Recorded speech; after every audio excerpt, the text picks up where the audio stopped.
My doctor said, they can never know we messed up this surgery in Mandarin. He had no idea I was fluent. I was lying there, supposedly unconscious, listening to every word. The anesthesia hadn't worked properly. I could hear everything but couldn't move or speak. Dr. Chen continued in rapid Mandarin. We punctured something we shouldn't have. The bleeding stopped, but there will be complications. Can we fix it now? That was the younger surgeon, Dr. Liu. No, it would take another 3 hours. Besides, if we report it, that's my license. Just close her up. My chest surgery was supposed to be routine, a small benign tumor removal. 90 minutes, tops. I'd taken Mandarin courses for 6 years, including a semester in Taiwan. My family thought it was a waste of time and money. When will you ever use that? My dad always said. Turns out, today. They stitched me up and I woke in recovery, pretending grogginess. A nurse checked my vitals while Dr. Chen stood at the foot of my bed, smiling warmly. Everything went perfectly, he said in English. You should recover fully within 6 weeks. I nodded weakly, saying nothing. That night, alone in my hospital room, I researched complications from punctured tissue in chest surgery, infections, fluid buildup, organ damage, each possibility worse than the last. I had 2 choices. Report them immediately and hope the hospital could fix whatever they'd done, or stay quiet and gather evidence. I chose evidence. Over the next week, I recorded every conversation when Dr. Chen visited. He always brought Dr. Liu, speaking in Mandarin when they thought I couldn't hear. They discussed how to handle the situation if I developed symptoms. They had a plan to blame my body's natural healing process. They'd already falsified parts of my surgical report. Her scans don't show anything yet. Dr. Liu said on day 4, we might actually get away with this. Good. Might get lucky and she'll heal fine on her own. The puncture was small. But I wasn't healing fine. Severe pain developed in my left side. Breathing hurt. Each breath felt like knives. My sister visited that evening. She's a paralegal and immediately noticed something was wrong. I was too quiet. Too careful. What happened? I told her everything. Showed her my recording. Her face went white. We need to report this now. That night, the pain intensified. I called my sister at 2 a.m. She drove me to a different hospital across town. The ER doctor ordered scans. Fluid accumulating around my left lung. Signs of infection. When I explained about my recent surgery, she asked detailed questions. Then I played her the recordings. Her expression shifted to something darker. This is medical malpractice. Within an hour, I had lawyers in my room, the hospital's legal team, a patient advocate, someone from the medical board. Then my phone rang. Dr. Chen, I heard you went to another hospital. Why didn't you come see me? I answered in perfect Mandarin. Because I know exactly what you did during my surgery, and I have recordings of everything. Silence. Then his voice dropped to something cold. You don't understand the position you're in. My family has connections. Your word against mine won't go well. I'm not alone, I replied, and this conversation is also being recorded. He hung up. The next morning, my new medical team performed emergency surgery to drain the fluid. The medical board suspended both surgeons, but then things got complicated. By that afternoon, I was served with papers. Dr. Chen was suing me for defamation and illegal recording. His lawyers claimed I'd fabricated everything. My sister sat beside my hospital bed reading the lawsuit. This is bad. He's claiming you manipulated the audio files. But the other hospital has evidence of the damage, which his lawyers are saying could have happened naturally. Post-surgical complications occur all the time. I stared at the ceiling. I'd done everything right. Gathered evidence, reported him,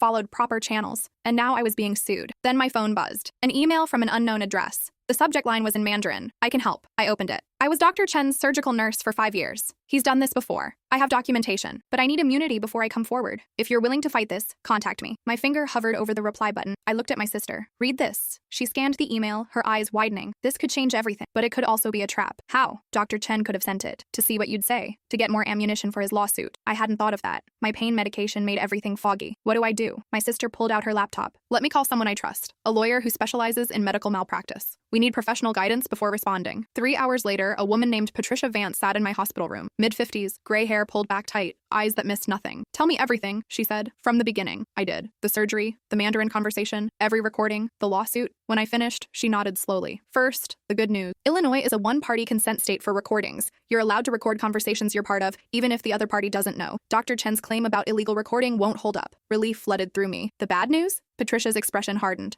Defamation is trickier. He's claiming you're lying about what happened during surgery. If a jury believes him, you could be liable for damages. His reputation, his practice, his emotional distress. But I have proof. Char, you have recordings of post-surgical conversations, not the surgery itself. His lawyers will argue the recordings are out of context, that you misunderstood, that your pain and medication clouded your judgment. My sister leaned forward. What about the email, the nurse? Could be legitimate, could be a setup. Patricia opened her briefcase, pulled out a yellow legal pad. Here's what we do. I'll respond to the email from my firm's address. Professional, careful. If it's real, the nurse will want legal representation too. If it's a trap, we've revealed nothing. She typed quickly on her phone, then showed me the draft. This is Patricia Vance, attorney representing the patient in question. If you have documentation relevant to this case, we'd like to discuss it. All conversations will be privileged and confidential. Please contact my office to schedule a meeting. That's it? I asked. That's enough. If they're real, they'll respond. If not, we've given them nothing to use against you. She hit send. We waited. 20 minutes, Nothing. Patricia stood. I need to get back to my office. Your sister has my number. Call me the moment you hear anything. After she left, my sister pulled a chair close to my bed. How are you feeling? Really? Terrified? Angry? I did the right thing and now I'm being sued. You did do the right thing. Dr. Chen is just trying to intimidate you into silence. It's working. She squeezed my hand. Remember when I was being bullied in middle school? You taught me to stand up to bullies, to not back down. This is different. This is a lawsuit. Legal bills. His family has money and connections. And we have the truth. I wanted to believe that mattered. My phone buzzed. Email notification. I grabbed it, hands shaking. From the unknown address. I'll meet with your attorney, but only in person. Tomorrow, 12 p.m., public place. There's a coffee shop called The Grind on Madison Street. I'll be wearing a blue jacket. Come alone. Just the attorney. My sister read over my shoulder. Is that safe? Public place. Daytime. Patricia knows what she's doing. I don't like it. Neither do I. But what choice do we have? The next morning, Patricia called. I'm going to the meeting. I've done this before. If this nurse is legitimate, we need her testimony. If not, I'll know within 5 minutes. Be careful. Always am. The hours dragged. I tried watching TV. Couldn't focus. Tried reading. Same problem. My sister sat beside me, pretending to work on her laptop, but I could tell she was just as anxious. At 3:47 p.m., Patricia walked into my room. Her expression was unreadable. Well? My sister demanded. Patricia sat down slowly, opened her briefcase, pulled out a thick folder. Her name is Diana Moss, 32 years old, worked at the hospital for 7 years, 5 of them directly with Dr. Chen. She has documentation of 3 other cases where he made surgical errors and covered them up. My heart stopped. 3 others? 3 she knows about. There could be more. Patricia spread papers across my bed. Incident reports, notes, dates. She kept copies of everything. Emails where Dr. Chen instructed staff to alter records. Text messages coordinating cover stories. Audio recordings from surgery. Why didn't she report him before? Fear. Dr. Chen threatened her career. Said he'd make sure she never worked in medicine again. She has student loans. A mother in a nursing home. She couldn't afford to lose her job. But now, Patricia's voice softened. Now she can't stay silent. One of Dr. Chen's previous patients died 6 months ago. A man named Robert Thompson. Post-surgical infection from an unreported complication during routine gallbladder surgery. Diana says Dr. Chen punctured his bile duct and didn't tell anyone. The infection went septic. The room went silent. She thinks she could have saved him if she'd spoken up sooner. She's been living with that guilt. I felt sick. Dr. Chen killed someone. Indirectly, but yes. Patricia began organizing the documents. Diana wants full immunity. She'll testify in exchange for protection from prosecution and professional consequences. Can you get that for her? I'm working on it. The district attorney's office is interested. Very interested. This isn't just medical malpractice anymore. This could be criminal negligence. Manslaughter. My sister's voice was quiet. What does this mean for the lawsuit? Dr. Chen's defamation suit? Patricia smiled grimly. It means he's about to have much bigger problems. Once this information goes public, his career is over. His lawsuit becomes irrelevant. Relief washed over me. Then guilt. Someone died. A man died because Dr. Chen covered up his mistake, which is exactly why Diana is coming forward, and why you did the right thing by reporting him. Patricia gathered her papers. I'm meeting with the DA tomorrow morning. I'll keep you updated. Over the next week, everything moved fast. The DA offered Diana full immunity in exchange for her testimony. She accepted. The medical board opened investigations into all 3 previous cases plus mine. Dr. Chen's lawyer tried to get ahead of the story, releasing a statement about a disgruntled former employee making false accusations. But Diana had too much evidence. Then the media got involved. Local news picked up the story first. Prominent surgeon under investigation for multiple cases of malpractice. By the next morning, it was national. Camera crews outside the hospital. Reporters calling my phone constantly. Patricia handled all media requests. No comment. The legal process is ongoing, but the public pressure worked. The hospital suspended Dr. Chen without pay. Dr. Liu resigned. 3 more former patients came forward with suspicions about their own surgeries, and Dr. Chen's defamation lawsuit quietly disappeared. His lawyers filed a motion to dismiss. Due to ongoing criminal investigations, we believe it's in everyone's best interest to withdraw this claim. Translation: they knew they'd lose. I was in my hospital room when Patricia brought me the news. It's over. The lawsuit is gone. I should have felt triumphant. Instead, I just felt tired. What happens now? Now we build the malpractice case. You, Diana, the other patients. We go after Dr. Chen's medical license, his assets, and the hospital for their failure to supervise him properly. I just want to heal. I know, and you will. But first, we make sure he never does this to anyone else. The criminal trial took 14 months. I testified. Diana testified. Medical experts testified. Dr. Chen's lawyers tried to discredit everyone, but the evidence was overwhelming. The jury deliberated for 6 hours. Guilty on 4 counts of reckless endangerment, 2 counts of involuntary manslaughter for Robert Thompson's death, and another patient who died 3 years earlier from similar complications. Dr. Chen got 12 years. Dr. Liu got 5 for his role in the cover-up. The civil case settled out of court. The hospital paid $3 million to be split among the victims' families and the surviving patients. My portion was $600,000, but the money didn't fix anything. I still had complications from the botched surgery. Scar tissue, reduced lung capacity, chronic pain. What the money did buy was time. Time to heal properly. Time to find new doctors I could trust. Time to rebuild my life without worrying about medical bills. 3 years after the surgery, I was sitting in a cafe when a young woman approached my table. "Excuse me, are you Melissa Chen?" I tensed. I changed my last name legally, trying to distance myself from all the media coverage, but some people still recognized my face. Who's asking? My name is Vanessa Park. I was one of Dr. Chen's patients 5 years ago.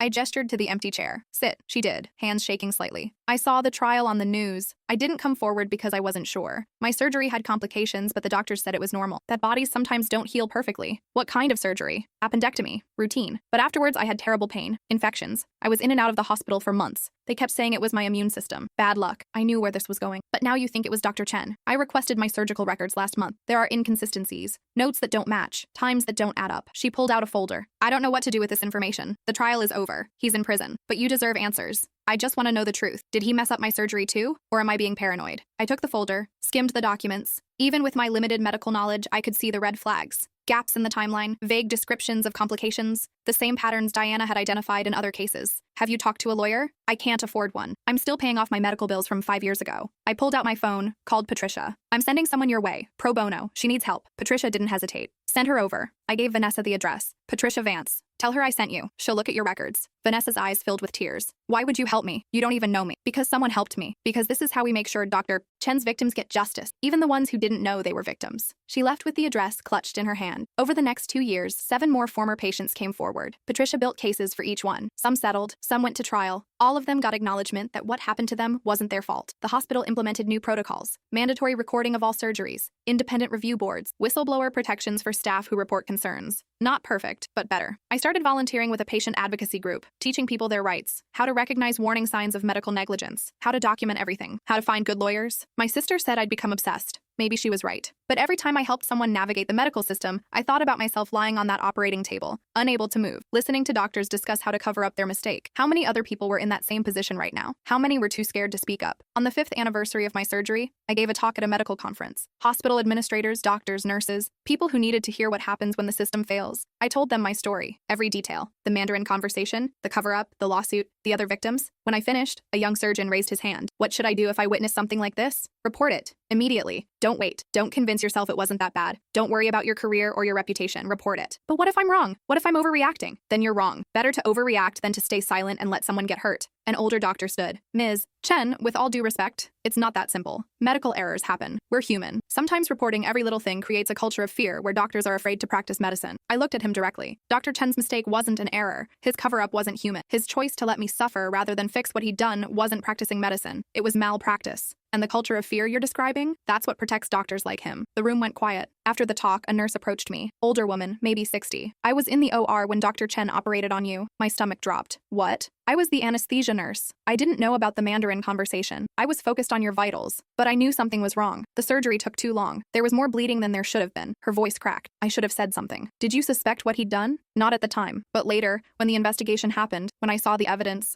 I realized I'd seen signs, small things. I told myself I was imagining it. What are you going to do now? I'm retiring. 40 years in medicine and I missed this. I don't trust my own judgment anymore. That's not the lesson, I said gently. The lesson is to trust your instincts. You knew something was wrong. Next time, speak up. There won't be a next time. I'm done. I watched her walk away, shoulders hunched. Another victim of Dr. Chen's choices. That night, I couldn't sleep. I kept thinking about all the people affected by one doctor's ego. The patients, the families, the staff members who'd seen something but stayed quiet. The system that made it possible. My phone rang at 2:09 a.m., unknown number. I almost didn't answer. Hello? Heavy breathing. Then a voice I recognized. Dr. Chen, you destroyed my life. My heart raced. How are you calling me from prison? I have privileges. Good behavior. His voice was cold, controlled. I wanted you to know something. You think you won. You think you got justice. But you ruined everything. My career, my family, my reputation. You ruined those things yourself. I made one mistake, one tiny error, and you turned it into this crusade. You convinced people I'm a monster. You covered it up. You let me suffer. You did it to other patients. Robert Thompson died. Thompson had a compromised immune system. He would have died anyway. The callousness in his voice made me sick. Is that what you tell yourself? To sleep at night? I sleep fine. I'm a good doctor. I saved hundreds of lives. But one mistake and suddenly I'm a criminal. 4 mistakes, 4 documented cases. Probably more you haven't been caught for. You don't understand the pressure, the expectations. Every surgery is a risk. Sometimes things go wrong. That's medicine. And when things go wrong, you report them. You fix them. You don't lie about it. Silence. Then his voice dropped lower. I'm getting out eventually. I want you to remember that.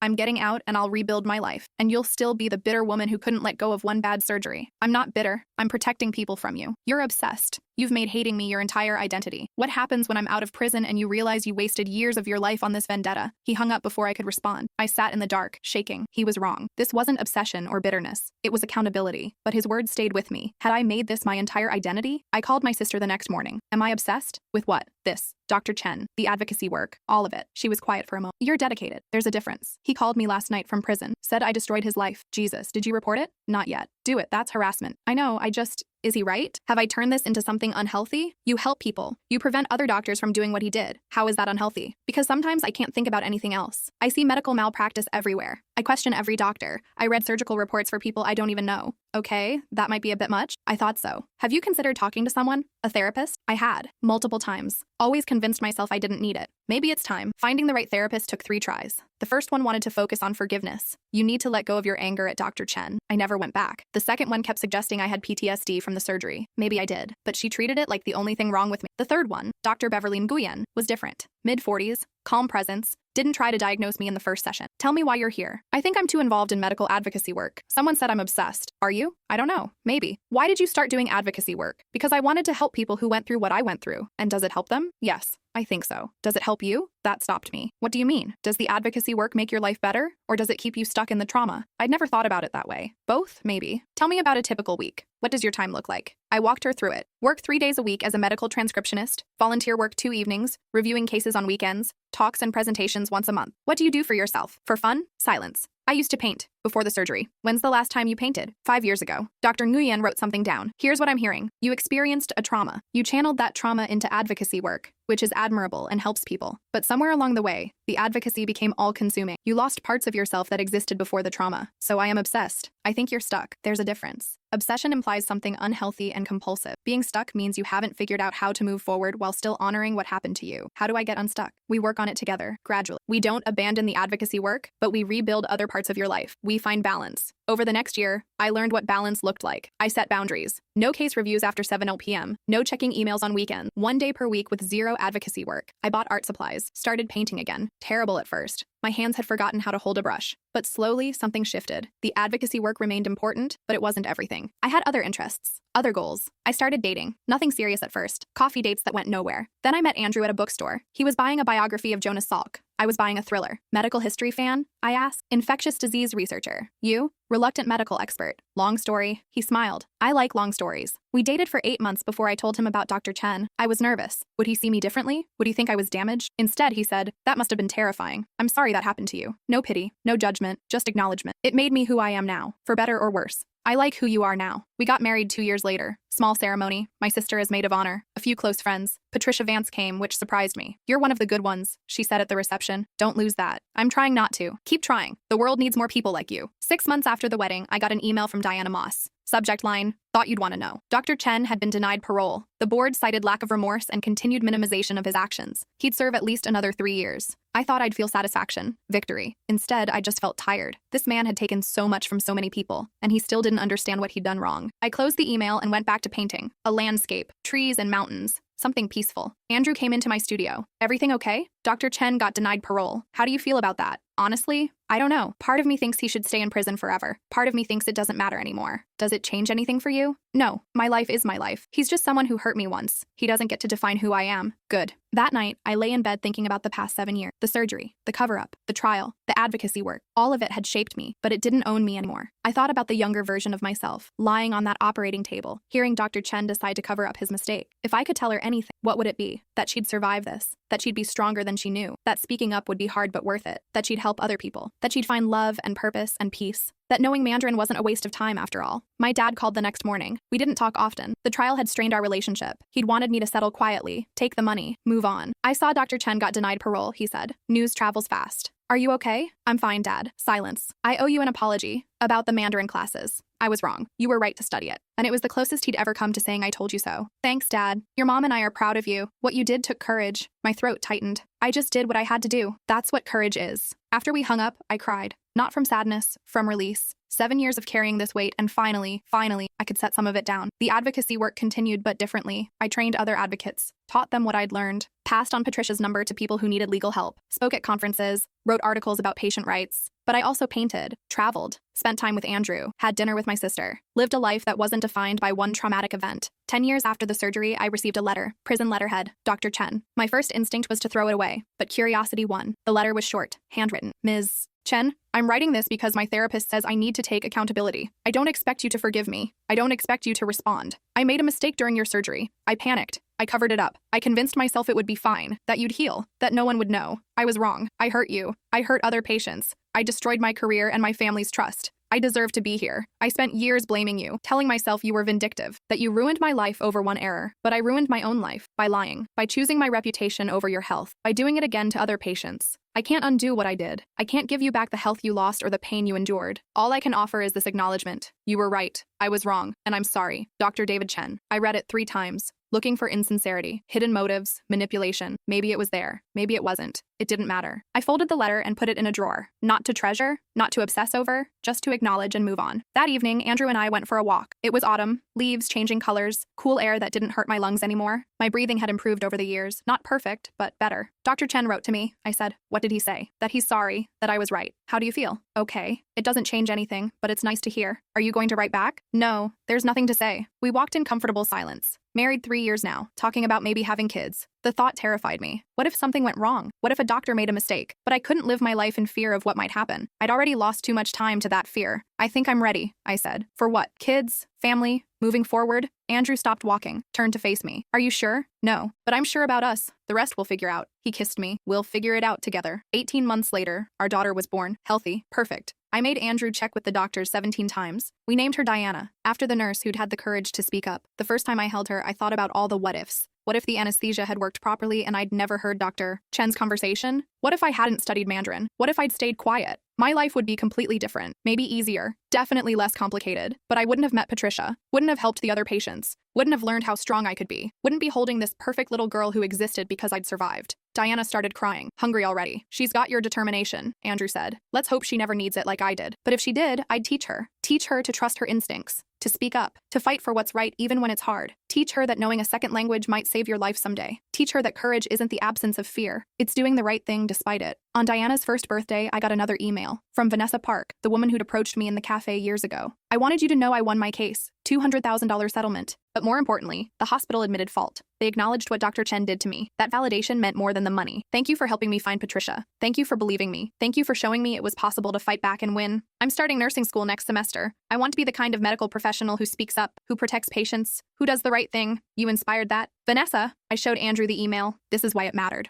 All of it. I know. I looked at Diana, sleeping in her crib. I want her to grow up in a world where doctors like Chen can't get away with what he did. You're building that world, one case at a time. Maybe he was right. Maybe all the pain and fear and struggle had purpose. Not because it happened for a reason, I didn't believe in that, but because I'd chosen to make meaning from it. Dr. Chen had tried to take my health, my peace, my trust in the medical system. He'd failed. I'd taken those things back, slowly, painfully, but I'd taken them back, and I'd helped other people do the same. That was enough. 2 years later, Dr. Chen was released on parole. The news came through my Google alert. I'd kept it active, not from obsession, but from caution. His restrictions were severe. No medical practice, supervised probation, mandatory therapy, registration as part of a medical negligence database. He'd never operate again, never have that power over another patient. The morning after his release, I got a voicemail, unknown number. I almost deleted it, but something made me listen. This is Dr. David Chen. I'm calling to... I know you don't want to hear from me. I know I have no right to contact you, but I wanted you to know I'm teaching now. Medical ethics. At a community college, teaching future healthcare workers about accountability, about what happens when you prioritize your ego over patient safety. I tell them about you, about the patient who spoke Mandarin, who caught me, who refused to stay silent.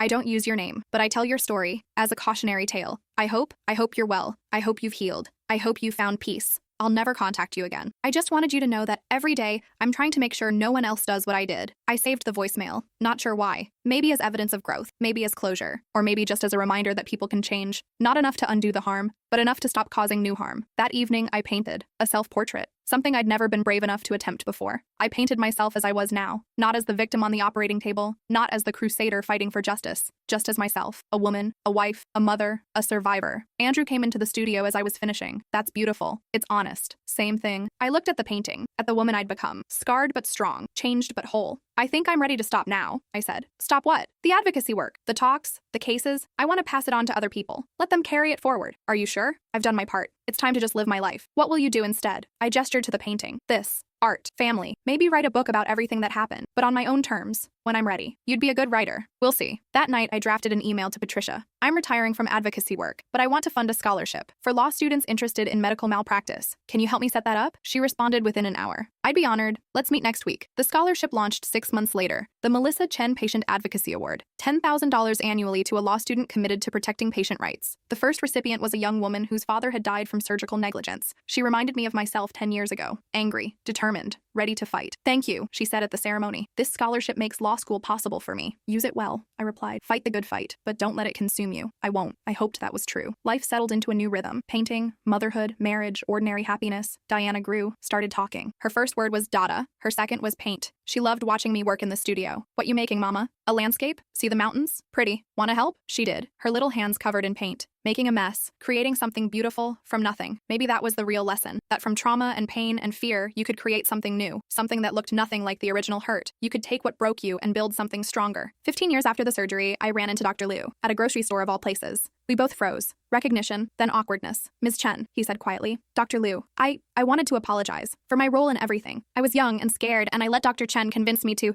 I know what you let him convince you to do. I'm not practicing medicine anymore. I work in medical education now, teaching ethics. Like Dr. Chen, we both are, trying to make amends in the only way we can. I looked at him, really looked. He'd aged, gray hair, tired eyes, carrying his own burden of guilt. I hope you're effective teachers, I said. I hope you prevent other doctors from making your mistakes. We try. Every day we try. That's all any of us can do. I walked away, leaving him standing in the produce aisle. No anger, no bitterness, just acknowledgement that we'd both survived that day in the operating room, though in very different ways. That night, Andrew asked if I was okay. I'm fine. It was just strange. Seeing him after all these years, did it bring everything back? No, that's the weird part. I just felt neutral, like running into an old acquaintance I didn't particularly like. That's growth. Maybe it was. Or maybe it was just time doing what time does. Softening sharp edges, creating distance from pain. Diana came running into the room, wearing a cape she'd made from a pillowcase. I'm a superhero. What's your superpower? Andrew asked. I can fly, and I can make bad guys tell the truth. I smiled. That's a good superpower. Did you have a superpower, Mama? I thought about it. About understanding Mandarin, about having the courage to speak up, about surviving. I could understand things other people couldn't, I said, and I used that to help people. That's a good superpower too. It was. Was? You don't have it anymore? I still have it. I just don't use it as much. Now I mostly paint and take care of you. That's boring, Andrew laughed, out of the mouths of babes. But it wasn't boring. It was peaceful. It was earned. It was mine. 20 years after the surgery, I finally wrote the book. Not a memoir exactly, more of a guide. Understanding Medical Rights, a Patient's Handbook, published by a small press, sold modestly, but the people who needed it found it. I got letters from readers, from patients who'd used the information to advocate for themselves, from families who'd caught medical errors before they became tragedies, from healthcare workers who'd learned to speak up. One letter came from a surgical nurse in Minnesota. I witnessed a doctor make an error during surgery last week. Because of your book, I knew my rights. I knew the protocols. I reported it immediately. The patient is fine. The doctor is on administrative leave pending review. Thank you for giving me the courage and knowledge to act. That letter went on my wall, next to Diana's artwork, next to my medical license. I'd eventually gotten certified as a patient advocate, all the pieces of who I'd become. Dr. Chen died 3 years later, heart attack. I saw the obituary online. It was brief, listed his years of medical practice, his education, his family, nothing about the trial, nothing about his victims. I didn't attend the funeral, didn't send flowers, didn't mourn. I just acknowledged his passing and moved on. That evening I painted a sunset, orange and red and purple, colors that had nothing to do with hospitals or surgeries or medical malpractice, just beautiful colors for the sake of being beautiful. Andrew found me in the studio. I saw the news about Dr. Chen. I know. How do you feel? Okay, his death doesn't change anything, doesn't erase what he did, doesn't give me back what I lost. It's just over now, completely over. Is that a relief? I think so. Yeah, it is. Diana was 17 now, getting ready for college. She wanted to study bioethics.